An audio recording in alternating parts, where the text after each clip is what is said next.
할렐루야. 하나님의 은혜가 우리 가운데 함께하기를 예수의 이름으로 축원합니다. 우리 함께 인사하겠습니다. 환영합니다. 사랑합니다. 축복합니다. 감사합니다. 이제 2025년 마지막 주입니다. 이제 2026년을 이제 맞이하는데 며칠 남지 않았습니다. 새로운 해를 맞이하면서 그리고 한 해를 또한 정리하면서 우리는 어떠한 자세로 행동해야 될지 오늘 본문을 통해서 함께 나누려고 합니다. 오늘 본문에 보면 예수님이 자신의 사역을 이제 마지막 완성하시기 위하여 십자가로 나아가고 있습니다. 근데 그 앞에서 제자들은 각기 다른 모습으로 보이고 있어요. 대표적으로 한 무리가 바로 가룟 유다예요. 예수님의 십자가를 앞에 두고 그는 거기에 동참할 생각을 하는 것이 아니라 오히려 예수님을 배신하려고 합니다. 반면 제자들은요. 제자들도 예수님을 부인하고 예수님을 떠났지만 그들에게는 가룟 유다와 달리 또 다른 어떠한 역사가 일어나고 있어요. 그래서 그들이 나중에는 사명자가 됩니다. 예수님이 계셨었을 때는 늘 실수하고 넘어지고 예수님의 질문에 엉뚱한 답하고 예수님의 속을 많이 썩였던 적도 있어서 예수님이 할 때는 이런 말씀도 하셨어요. 이 믿음이 적은 녀석들아, 내가 언제까지 너희와 함께 해야 되는 거냐? 왜 나의 가르침을 잘 받지를 못하느냐? 그랬던 제자들이 무엇인가 신변의 변화를 느끼게 됩니다. 나중에는 그들이 예수님의 사역을 이어가 완성할 뿐만 아니라 말씀을 기억하고 기도하기 시작하고 성령님의 인도함 따라 주저하지 않고 담대하게 나아감으로 인하여 놀라운 신앙적 성숙을 이룹니다. 어떻게 이게 가능했을까? 오늘 본문에 힌트가 있습니다. 이 이야기를 한번 해보려고 하는 거예요. 예전에 니모를 찾아서라는 미국 애니메이션이 있어요. 전 세계적으로 9억 달러 이상의 흥행을 이루어서 우리나라 돈으로 지금 환산한다고 하면 한 1조 3천억 정도 벌어들인 영화예요. 엄청난 영화예요. 근데 이 영화에서 말린이라는 아빠 물고기가 니모라는 아들 물고기를 그냥 끼고 살아요. 불면 날아갈까? 쥐면 터질까? 세상의 위협으로부터 내가 지켜주겠다라고 그렇게 과보호를 합니다. 이 니모라는 물고기는 아빠 물고기의 보호 아래서 안전할 수는 있어요. 그러나 그렇게 과보호 아래서 끼고 돌면 성장하거나 발전하지는 못해요. 때로는 내 자녀가 성장할 수 있도록 그를 신뢰하고 믿어주고 그를 응원하고 그를 놓아줘야 될 때가 있어요. 그를 이제 포기하는 것이 아니라 그의 성장을 위해서 지켜보면서 옆에서 함께 달리면서 응원해줄 그럴 때가 필요한 거예요. 예수님은 그동안 제자들에게 훈련시켰습니다. 근데 이제 십자가를 지셔야 돼요. 그동안 3년 동안 제자들과 숙식한 것처럼 몸을 비대면서 이제 함께 할 수는 없어요. 그러나 예수님은 제자들을 떠나는 것이 아니라 제자들에게 그들을 실질적으로 도울 수 있는 성령 하나님을 보내주시고 그는 하나님 앞에 이제 날마다 그 제자들을 위해서 기도합니다. 예수님의 십자가 사건은 제자들과의 헤어짐이 아니라 이제 제자들이 사명자로서 예수님의 제자로서 일꾼으로서 그의 동역자로서 이제 시작을 알리는 스타트 같은 거예요. 그런데 이제 예수님께서 자신의 떠남에 대해서 이제 각오하고 너희들이 이제 준비해야 되고 이제 너희들이 감당해야 된다는 이야기를 계속적으로 하고 있는데 가룟 유다는 그 예수님의 말씀을 마음에 두지를 않아요. 1994년 그 프리스트라는 영화가 있었는데요. 그 영화는 신부가 나서서 어떠한 대화하는 형식으로 영화가 진행이 돼요.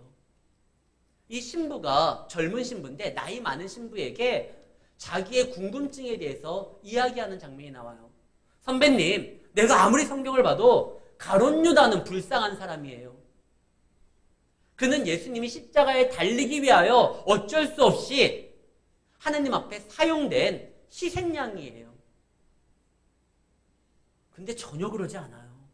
오늘 본문에 뭐라고 했습니까? 예수님은 원래 십자가를 지기로 작정하고 오셨고, 이 가룟 유다는 예수님을 배신하고 스스로 죄의 유혹에 팔려서 하나님의 나라에 함께하지 않았던 거예요.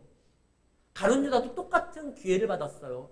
예수님이 가룟 유다를 불렀던 이유가 뭡니까? 사람을 낚는 어부가 되게 하려고, 예수님의 사역을 감당케 하려고 불렀는데, 그는 현장에서 가장 가까운 곳에서 예수님의 말씀을 들었고 은혜를 경험했고 하나님의 나라가 임함을 체험했는데, 그 중심에 하나님의 말씀을 새기지는 않았어요.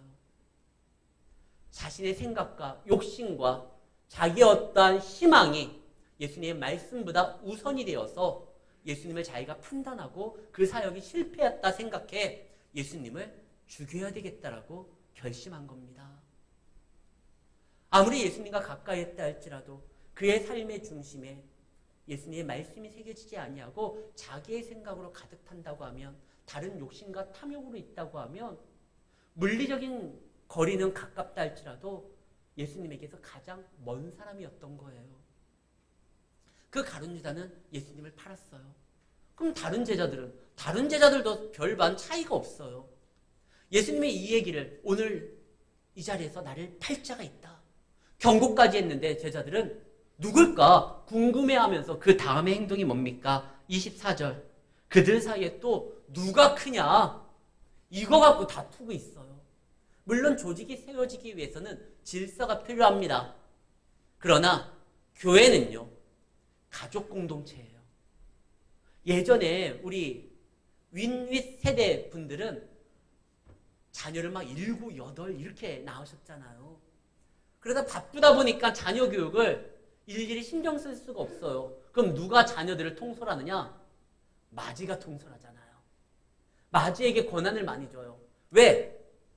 마지가 그만큼 힘이 있고 능력이 있고. 아니요.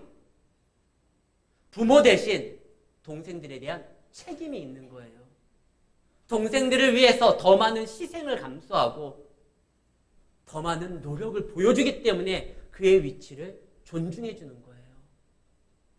가족은 그런 거예요. 직장은 달라요. 직장은 회사에서 그에게 제공하는 그만큼의 어떠한 일을 요구하고 그 위치에 놓고 어떠한 일을 행하도록 만듭니다. 그러나 가족은요, 누가 더 많이 희생하고 책임지느냐, 그거에 따라 그의 영향력이 더욱더 세워지는 겁니다. 그래서 예수님이 이후에 말을 해요. 서로 큰 게 누구냐 다투고 있을 때 예수님이, 야, 식당에 가서 앉아있는 사람이 더 크냐, 옆에서 시중 드는 사람이 더 크냐, 앉아있는 사람이지만 나는 시중 드는 사람으로, 섬기는 사람으로 왔다. 하나님의 나라는 누가 더 많이 다른 사람들을 위하여 희생하고 섬기느냐, 이거에 따라 그의 영향력이 달라지는 것이다. 너희는 서로 섬겨야 된다. 왜? 우리는 회사가 아니기 때문에, 일반적인 조직이 아니기 때문에, 가족이기 때문에. 가족이 누가 크냐, 왜 그 얘기를 해요? 부모님이 자녀를 위하여 아침을 희생합니다. 이른 시간을 누구보다 일찍 일어나서 자녀들의 식사를 준비하기 위하여 노력을 합니다. 근데 그것을 자신의 일로 보지 않잖아요. 내 자녀를 세우고 내 자녀를 지키고 내 자녀를 살리기 위해서 그것을 내가 감당해야 돼. 부분이라고 생각하니까 그래서 하는 거예요. 교회도 마찬가지입니다. 교회는요, 가족 공동체의 확장인 거예요. 여기는 예배 공동체고, 여기는 가족 공동체고, 여기는 하나님의 은혜를 나누는 공동체인 거예요. 그렇기 때문에 누가 크냐가 아니라 누가 더 많이 주님의 마음을 가지고 행동하느냐, 그거에 따라 영향력이 달라지는 거예요. 더 많이 기도하는 사람, 더 많이 수고하는 사람, 더 많이 하나님 안에서 말씀을 강구하고 사모하며 그것을 삶 가운데 적용하는 사람, 그들을 통하여 교회가 세워지는 겁니다. 예수님은 마지막에 아직까지 다투고 있는 제자들에게 말을 합니다. 너희들 일해야 된다. 더 많이 섬겨야 된다. 그러다가 예수님은 지금 사단이 왕성하게 활동할 때라는 것을 알고 먼저 시몬 베드로에게 경고의 말씀을 줍니다. 사단은요, 지금 가룟 유다 하나로 만족하지 않아요. 어떻게 해서든지 이 예수님의 공동체를 무너뜨리고 싶고 그 중에 가장 영향력이 있는 수제자 베드로를 치기를 원해요. 그때 예수님께서 말씀하시죠. 시몬아, 사탄이 너희를 밀가부르듯이 바람에 그냥 날려버릴 듯이 너를 유혹하고 너를 핍박하고 너를 공격하고 너를 압박할 것이다. 너를 요구하려고 한다. 그래서 내가 32절 너를 위하여 내 믿음이 떨어지지 않기를 위하여 기도한다. 너는 돌이킨 후에 내 형제를 굳게 해라. 시험을 이기는 방법이 뭡니까? 하나님과 연결시키는 거예요. 그거밖에 없어요. 이후에 베드로가 뭐라고 하냐면 예수님 무슨 말씀을 그렇게 섭하게 하십니까? 저는요 예수님이 옥에 갇히면 저도 들어갈 겁니다. 예수님이 죽으시면 그 자리에 함께 할 겁니다. 베드로의 이 고백은 진심이에요. 베드로의 이 결단은 정말 사실이에요. 정말 그러려고 했어요. 진정성이 있는 거예요. 그런데 막상 그 순간이 닥치니까 어떻게 되죠? 베드로가 무너져요. 그 말을 했을 때는 진심인데 여러분들 연애를 할 때 많은 이야기를 하잖아요. 내가 당신을 사랑해서 당신을 생각해서 별을도 막 따다들고 막 얘기를 하지만 지금은요. 그때는 정말 진심이었지만 상황이 달라지고 시대가 지나고 보니까 또한 그런 열정이 좀 사라지고 시들 때가 있어요. 우리의 각오와 우리의 결심은 생각보다 쉽게 무너질 때가 많아요. 이때 베드로의 결심은 진심이었지만 아니요, 그 진심만으로 사단의 시험을 이길 수가 없고 하나님의 자녀로서 세워질 수가 없어요. 그분의 도움이 필요하고 그분의 기도가 필요하고 그분과의 연결시키기 위하여 그분 앞에 말씀 앞에 나를 노출시키는 게 필요합니다. 그 방법밖에 없어요. 그래서 예수님께서 시몬아 네가 지금 위험한 상태다. 그러나 나는 너의 믿음이 떨어지지 않기 위해서 내가 너를 위하여 기도하겠다. 그리고 예수님이 나중에는 부탁도 해요. 너희가 시험에 들지 않도록 기도해라. 근데 그때 베드로는 자고 있었죠.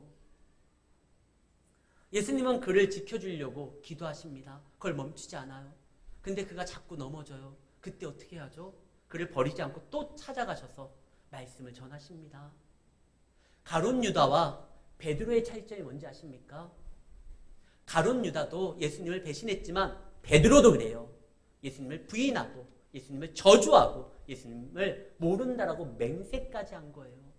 그때 예수님이 그 모든 사실을 아시는 상태에서 34절 베드로야 내가 네게 말하노니 너 기억해야 된다. 내가 너게 말한다.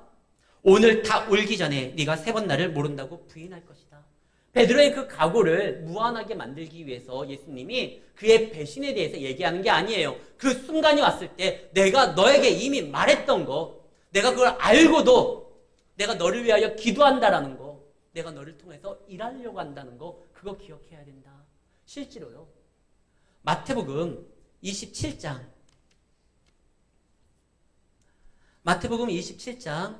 3절과 5절 말씀에 여러분들 잘 듣고 반복되는 말씀이 뭔지 한번 확인해 보세요.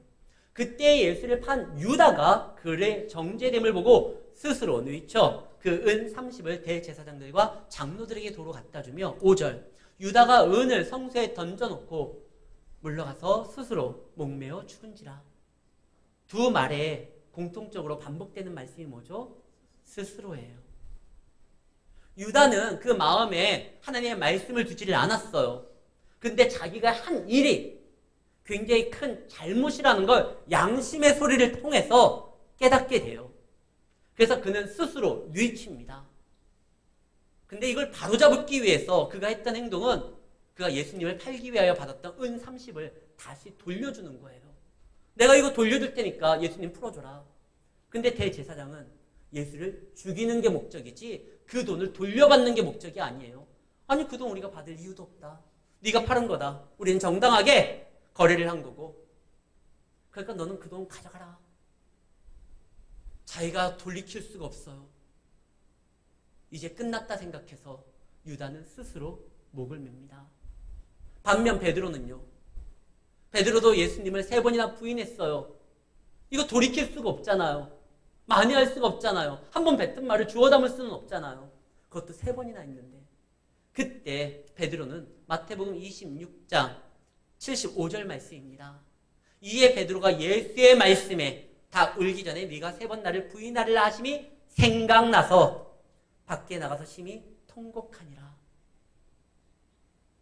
유다는 스스로 양심의 소리에 따라 이것이 큰 잘못이라 생각하여 후회하고 그것을 스스로 바로 잡아보려고 애썼는데 그것이 안 되니까 목을 매게 되었고, 베드로는요 그 순간 뭐가 떠올라요? 나에게 하신 주님의 말씀이 생각나서 그는 통곡합니다.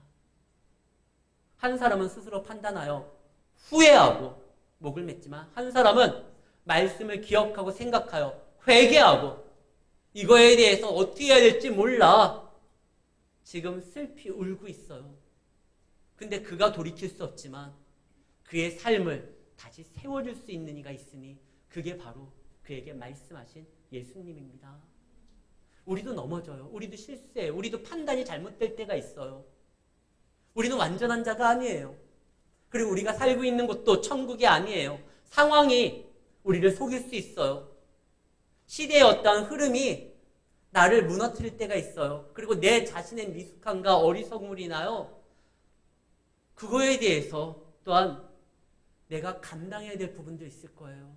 그러나 우리는 거기에서 끝나는 것이 아니라 지금도 나를 위하여 기도하시고 나에게 말씀하신 그 하나님 앞에 내 자신을 내어놓는다고 하면 다시 한번 하나님께서 우리에게 사명의 길을 주십니다. 베드로를 예수님이 3번이나 다시 한번 질문하시잖아요. 그의 3번의 실수를 만회하는 것처럼 네가 나를 사랑하느냐? 그러면서 뭘 하시죠? 내 양을 먹여라. 그 양 때문에 생명을 던지셨는데 그 귀한 양들을 베드로에게 맡겨요. 자기 생명과 바꿨던 그 양들을 내 사명의 완성을 내가 너에게 맡긴다. 베드로는 어떤 사람인데요? 연약한 사람이고 실수 많은 사람이잖아요. 그러나 예수님은요. 제가 잘 쓰는 표현 중에 이 표현을 좋아하는데요. 하나님은 야채 가게에서 꽁치를 요구하지 않아요. 우리의 상황과 우리의 형편과 우리의 실력이 어떠한 걸 아셔요. 베드로의 지금 상황이 베드로의 그 약함이 무엇인지도 아셔요. 그럼에도 불구하고 예수님이 자신의 사명을 그에게 맡기는 이유가 뭡니까?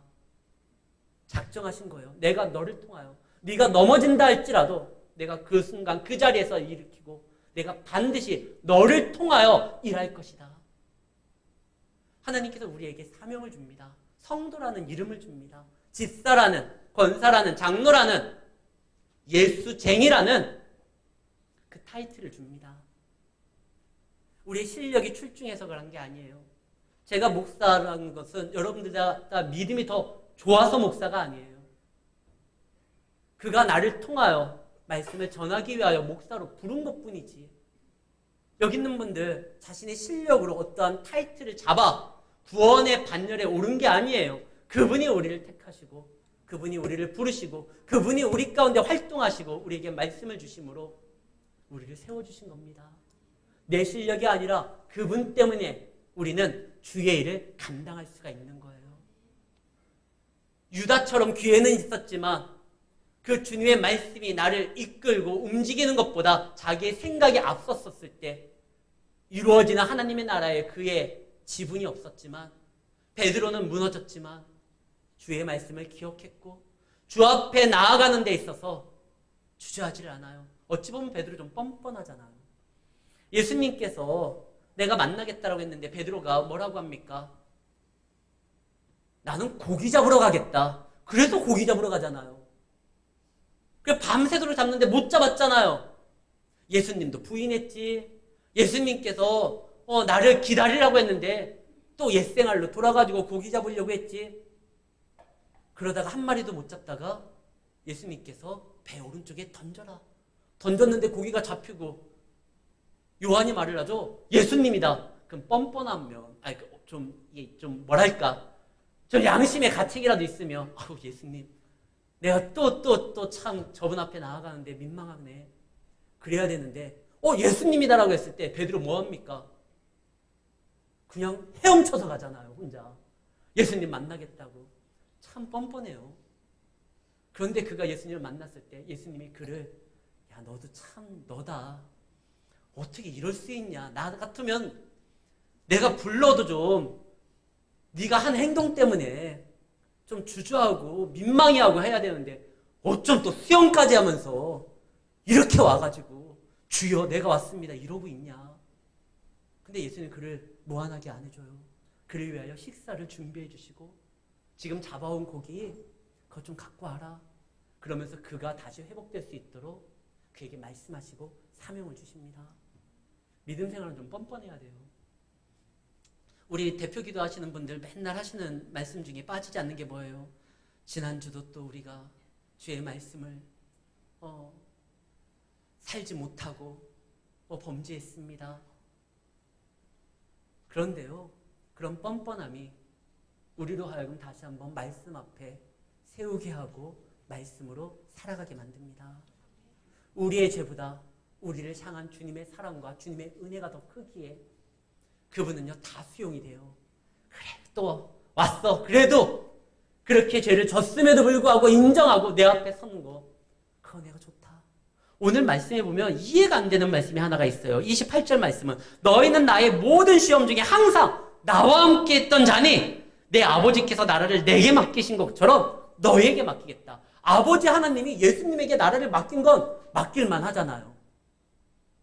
예수님은 죄가 없는 분이고 아니 원래 본체 하나님이잖아요. 능력도 있잖아요. 실력도 있잖아요. 그러니까 하나님의 나라를 예수님에게 맡기는 거 아무 문제 안 되잖아요. 근데 제자들은요. 하나님이 나에게 맡긴 것처럼 나도 너희에게 맡긴다. 근데 이 제자들은 기도하라고 할 때 기도하지 아니하고 예수님께서 말씀할 때 이게 무슨 내용인지를 판단하지 못해서 엉뚱한 대답이 나오고 예수님이 죽음에 대해서 십자가 사역에 대해서 완성에 대해서 말하고 있는데 누가 크냐 그 다투기나 하고 근데 내가 맡기겠다. 왜? 그 앞에 절 나의 모든 시험 중에 항상 나와 함께한 자들이니 예수님이 사탄에게 시험을 당하셨을 때 광야에서요. 그때 무슨 제자들이 옆에 있었어요? 예수님의 모든 시험에 언제 제자들이 같이 있었어요? 예수님이 그 참혹한 십자가 앞에서 기도했었을 때 특별히 뽑아 세웠었던 그 3명의 제자들 자고 있었잖아요. 언제 예수님의 시험, 모든 시험에 제자들이 함께 했었어요. 그러나 예수님은 함께한 걸로 인정해줘요. 지금 내 앞에서 내 얘기를 듣고 나와 함께하니까 그동안 나의 모든 사역에 너희들 함께한 거다. 비록 실수도 많지만 그러나 너희들이 나의 말에 반응하고 움직임을 인하여 나의 구원 사역에 같이 했으니 그거 나와 함께한 것이다. 인정해 주는 거예요. 사랑 성도 여러분, 어떠한 순간에서든지 우리가 말씀을 떠올리고 기억하고 그 말씀이 내 삶 가운데 움직인다고 하면 그 어떠한 순간과 상황과 어려움과 고통 가운데서도 성도는 믿음으로 살 수 있습니다. 교회가요, 말씀의 능력을 잃어버리면 거대한 범죄 집단이에요. 죄인들만 모였으니까. 죄인들이 모였지만 살아있는 말씀 앞에 서 있으면 성도의 모임이 되는 거예요. 교회가 다른 거는 몰라도 이거만큼은 잃지 말아야 돼요. 우리 교회는 다시 밥이 맛있잖아요. 밥맛은 잃어도요. 우리 교회 또 찬양은 얼마나 막 신이 나고 뜨거워요. 우리 성가대 대원들 그 찬양이 얼마나 은혜스러워요. 박자는 놓친다 할지라도 하나님의 말씀의 능력을 교회가 잃어버리면 안 돼요. 딴 거는 몰라도요. 교회는 섬기는 곳이라고 합니다. 그래서 세상 사람들도 교회는 뭔가 좋은 일 해야 되고 교회가 좀 섬기고 좀 베풀어야지. 그러다 보니까 교회에 대해서 오해를 해요. 교회에게 무례함을 보이고 무리한 요구를 하고 그냥 함부로 해도 되는 곳이라고 생각할 때가 있어요. 세상 사람들이 그렇게 생각한다고 해도 교회는 세상을 위하여 기도해야 되고 저들을 품어야 됩니다. 그런데 죄가 교회 안에서 그런 무례함이 잘못된 어떠한 사상과 가르침이 교회에서 활동하지 못하도록 하는 건 말씀의 능력밖에 없어요. 말씀이 살아있으면 죄를 이길 수 있는 힘이 있는 것입니다. 아무리 힘들고 어렵다 할지라도 교회에 말씀의 능력만 있다고 하면 말씀은 생명력이 있어 살아있기 때문에 그 말씀으로 믿음이 세워지고 성도는 그 믿음으로 말미암아 살게 되는 것입니다. 그래서 예수님이 계속 말씀을 시험 드는 그 순간에도 내가 이 말한 거 너 기억해야 된다. 실제로 기억하니까 베드로가 세워지는 거예요. 유다처럼 무너질 수밖에 없는 그 상황에서도 베드로는 말씀이 생각나서 그 다음에 예수님께서 이 말씀을 하십니다. 왜 우리에게 말씀이 더 중요하고 이제 우리가 각오를 해야 되느냐? 이제요. 더욱더 사단이 왕성하게 활동할 때예요. 이제 구원의 완성이 이루어지는 가운데 하나님의 역사가 나타나면 나타날수록 저들은요. 한 명이라도 믿는 사람들을 해하기 위해서 달려들게 돼 있습니다. 그래서 예수님이 말을 해요. 내가 예전에 너희들을 보낼 때 전대를, 새로운 옷을, 신발을 준비하지 말고 그냥 보냈다. 귀신을 제어하고 말씀을 증거하는 능력만 가지고 내가 보냈다. 그때 뭐 부족한 거 있었냐? 35절 없었습니다. 사람을 보내는데 뭔가 여비도 주고 막 그래야 되는데 근데 주의 말씀을 붙들고 나아가면 이거는 훈련이었거든요. 한번 가봐라. 갔더니 예수님께서 하나님께서 예비하신 자들을 만나게 하고 그들의 도움으로 그들이 복음을 증거하는 데 필요한 것들을 공급받게 했어요. 주의 말씀에 보냈을 때 부족함이 없었어요. 근데 예수님이 이제는 전대를 있는 자는 그거 그냥 가져라. 배낭도 가져라. 검이 없어? 그러면 겉옷을 팔아서 검도 구입해라. 왜? 이제는 내가 팔림으로 인하여 세상이 나를 더욱더 미워함으로 인하여 나와 함께하는 너희들도 미워할 것이다. 그러니까 각오를 내라. 다짐을 해라. 이 검을 가지라는 거 이제 전투의 때가 영적 전투의 때가 임했다라는 거지 이거 막 누구 찌르라고 얘기한 거 아니에요. 실제로 예수님이 잡힌 날 베드로가 칼 가지고 예수님을 잡으러 온 말고라는 사람의 귀를 탁 칩니다. 그때 예수님이 잘했다. 나를 위하여 칼을 휘두르는 너에게 복이 있어. 이런 말 하지 않고 칼을 집에 집어넣어라. 그리고 그 말고의 귀를 다시 붙여주죠. 예수님은 그 검을 휘둘르라고 한 게 아니라 각오하라고 한 거예요. 근데 제자들 이 말이 무슨 의미인지도 또 못 알아들었어. 여기 검 2개 있습니다. 그때 예수님이 뭐라고 합니까? 족하다. 이게 그 말이에요. 못 알아듣고 있어요. 그러나 이거를 못 알아들어도 얘네들이 지금 수준은 이뤄도 내가 십자가에 달려 구원이 어떻게 이루어진지를 보게 되고 성령 하나님이 도우시는 그분이 오시면 이 말씀의 의미를 깨닫게 되고 이제 그들이 성장할 거 아니까 때로는 예수님이 기다려줄지도 해요. 그래 지금 수준으로서는 여기까지니까 너희들 그래 그건 족하다. 근데 나중에 예수님께서 검에 대해서 쥐어준 적은 없었는데 성경에 우리가 붙들어야 될 검에 대해서 한번 나오는 건 있어요. 전신갑주를 입으라. 그때 구원의 투구고 진리의 허리띠고 방패는요. 믿음의 방패고 그럼 검은 성령의 검이잖아요.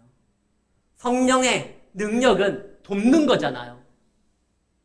우리의 믿음을 돕고 우리가 그 하나님의 능력으로 세상을 돕고 섬김으로 인하여 하나님을 증거하는 것이 우리가 붙들고 우리가 하나님 안에서 사용될 성령의 검인 거지 누구 죽이라고 주는 거 아니에요. 그런데 이 성령 하나님이 언제 오시냐? 예수님이 올라가시고 약속된 가운데 성령 하나님이 오셨을 때 제자들이 그 철없던 제자들이 예수님의 말씀이 이렇다고 하면 A라고만 얘기하면 B라고 알아듣던 그 답답한 제자들이 이제는요 예수님 따라 기도 시간에 늘 졸던 베드로와 요한이 사도행전에 보면 기도 시간에 성전에 나아가 기도하기 시작합니다. 말씀을 증거하기 시작합니다. 그 답답하고 손 많이 갔던 제자들이 이제는 한 번 설교하면 수천 명이 돌아오게 됩니다. 하나님의 은혜는 반드시 그분의 사역을 감당하는 자에게 임하게 되어 있습니다. 언제요? 오늘 설교 제목이 뭡니까? 주의 도움은 시차는 있어도 오차는 없어요. 우리가 생각하는 그때, 그 타이밍에 이때가 가장 필요합니다. 근데 그때를 벗어날 때가 있어요. 때로는 하나님의 은혜가 시차가 좀 있는 것 같아. 그러나 나에게 약속된 그 은혜는 다른 사람에게 하지 않고 반드시 나를 향하여 오차는 없어요. 주님이 약속했어요. 예수님의 제자들이 가장 하나님의 능력이 필요할 때가 예수님이 잡혔던 그날인 것 같았지만 아니요. 구원을 완성하고 이제 예수님께서 부활의 몸을 보이신 다음에 그 다음에 아버지께 나아가 우리를 위하여 기도할 때 그리고 우리도 그 기도를 그 은혜를 사모하면서 기도할 때 그때 오셨을 때 그때 은혜가 가장 필요할 때고 그때 역사가 일어났던 겁니다. 사랑하는 성도 여러분, 이제 2025년을 마무리합니다. 2026년이 펼쳐질 것입니다. 어떠한 일이든지 내가 그 일을 감당할 수 있을까? 하나님은 그 제자들에게 말을 합니다. 예수님은 아버지가 나에게 맡긴 것처럼 나도 너에게 맡긴다. 자신 있는 거예요. 우리의 실력과 상황을 아시는 그분께서 성령의 능력으로 함께할 때 우리가 어떻게 변화되고 성장할지 아시고 우리에게 얘기하신 거예요. 주의 일을 감당하는 자만 알 수 있는 은혜가 있고 축복이 있습니다. 가나 혼인잔치에 물 떠온 하인들만 알더라. 다른 사람들은 그 포도주에 즐길 수만 있었지만 그 포도주가 누구로 인하여 변화되었는지를 아는 건 물 떠온 하인들만이 알 수 있었던 거예요. 주의 일을 감당하는 자에게는 이런 은혜가 있음을 기억하고 나에게 주신 하나님의 은혜 정말 시차는 있다 할지라도 결코 오차 없이 나를 향하여 직진한다라는 것을 생각하고 어떠한 어려움이 있으면 주님의 도움을 구하십시오. 능력이 부족하면 주님의 말씀을 사모하십시오. 말씀 가운데 함께 하시는 주님께서 여러분들을 지키실 것입니다. 그 은혜 가운데 함께하는 우리 성도님들이 되시기를 예수의 이름으로 축원합니다.